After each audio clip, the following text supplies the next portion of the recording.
شروع اللہ کے نام سے جو بڑا مہربان نہایت رحم والا ہے۔ سچ مچ ہونے والی، وہ سچ مچ ہونے والی کیا ہے؟ اور تم کو کیا معلوم ہے کہ وہ سچ مچ ہونے والی کیا ہے؟ وہی کھڑکھڑانے والی جس کو سمود اور عاد دونوں نے جھٹلایا، سو سمود تو کڑک سے ہلاک کر دیے گئے، رہے عاد ان کا نہایت تیز آندھی سے ستیہ ناش کر دیا گیا۔ خدا نے اس کو 7 رات اور 8 دن ان پر چلائے رکھا، تو اے مخاطب تو لوگوں کو اس میں اس طرح ڈھے اور مرے پڑے دیکھے جیسے کھجوروں کے کھوکھلے تنے، بھلا تو ان میں سے کسی کو بھی باقی دیکھتا ہے؟ اور فرعون اور جو لوگ اس سے پہلے تھے اور وہ جو الٹی بستیوں میں رہتے تھے سب گناہ کے کام کرتے تھے، انہوں نے اپنے پروردگار کے پیغمبر کی نافرمانی کی تو خدا نے بھی ان کو بڑا سخت پکڑا۔ جب پانی طغیانی پر آیا تو ہم نے تم لوگوں کو کشتی میں سوار کر لیا تاکہ اس کو تمہارے لیے یادگار بنائیں اور یاد رکھنے والے کان اسے یاد رکھیں۔ تو جب سور میں ایک بار پھونک مار دی جائے گی اور زمین اور پہاڑ دونوں اٹھا لیے جائیں گے، پھر ایک بارگی توڑ پھوڑ کر برابر کر دیے جائیں گے، تو اس روز ہو پڑنے والی یعنی قیامت ہو پڑے گی، اور آسمان پھٹ جائے گا تو وہ اس دن کمزور ہوگا، اور فرشتے اس کے کناروں پر اتر آئیں گے، اور تمہارے پروردگار کے عرش کو اس روز 8 فرشتے اٹھائے ہوں گے۔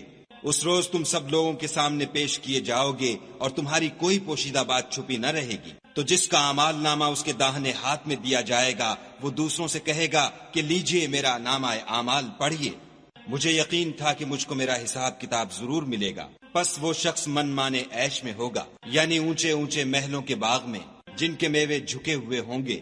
جو عمل تم ایام گزشتہ میں آگے بھیج چکے ہو اس کے صلے میں مزے سے کھاؤ اور پیو۔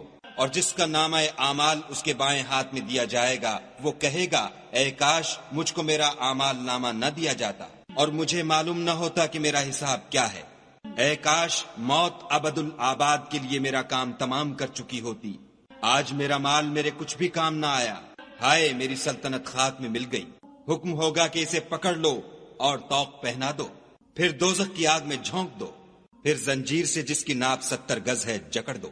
یہ نہ تو خدائے جل شانہ پر ایمان لاتا تھا اور نہ فقیر کے کھانا کھلانے پر آمادہ کرتا تھا، سو آج اس کا بھی یہاں کوئی دوست دار نہیں، اور نہ پیپ کے سوا اس کے لیے کھانا ہے، جس کو گناہ گاروں کے سوا کوئی نہیں کھائے گا۔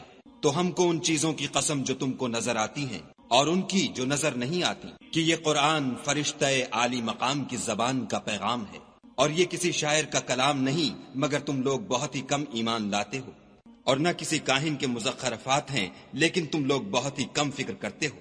یہ تو پروردگار عالم کا اتارا ہوا ہے۔